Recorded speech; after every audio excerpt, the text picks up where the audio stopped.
জয় বাবা চন্দনেশ্বর। বাবা চন্দনেশ্বর মন্দিরে অর্ঘ্য কিভাবে দেওয়া হয় দেখুন।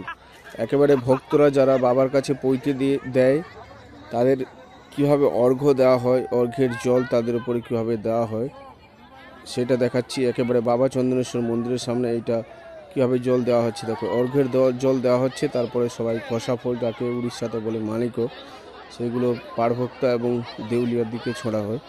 এইভাবে সারা দিনের কিন্তু ব্রত এখানে পরিসমাপ্তি হয়। অর্ঘ্যের জল নেওয়ার পরে কিন্তু সারাদিনের যে উপোস থাকে, যে ফাস্টিং, সেটা কিন্তু শেষ হয়। একেবারে অর্ঘ্য দেওয়া বাবা চন্দনেশ্বর মন্দির থেকে সরাসরি দেখিয়ে দিলাম। দীঘার কাছে বাবা চন্দনেশ্বর মন্দির, এই মন্দিরের চড়ক মেলা উড়িষ্যার দ্বিতীয় বৃহত্তম মেলা, যেখানে উড়িষ্যার থেকে বাঙালিরা বেশিরভাগই বাবার কাছে পৈতে দিয়ে থাকে। একেবারে লক্ষ লক্ষ সংখ্যায় ভক্তরা এসে বাবা চন্দনেশ্বর মন্দিরে পৈতে দেয়, আর পৈতে দেওয়া চলছে।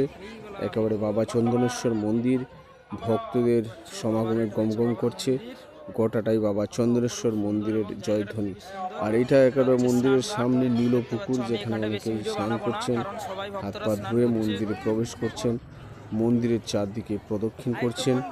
একেবারে ভক্তদের সমাগম, ভক্তদের সমুদ্র বাবা চন্দনেশ্বর মন্দির ঘিরে। চড়ক মেলার সময় লক্ষ লক্ষ ভক্তরা এখানে পৈতে দেয় বাবা চন্দনেশ্বর কাছে।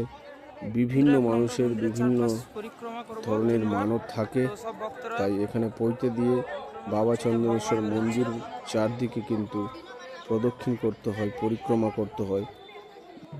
বাবা চন্দনেশ্বর মন্দিরের এই ভিডিওটা কেমন লাগলো অবশ্যই কমেন্টস করে জানাবেন।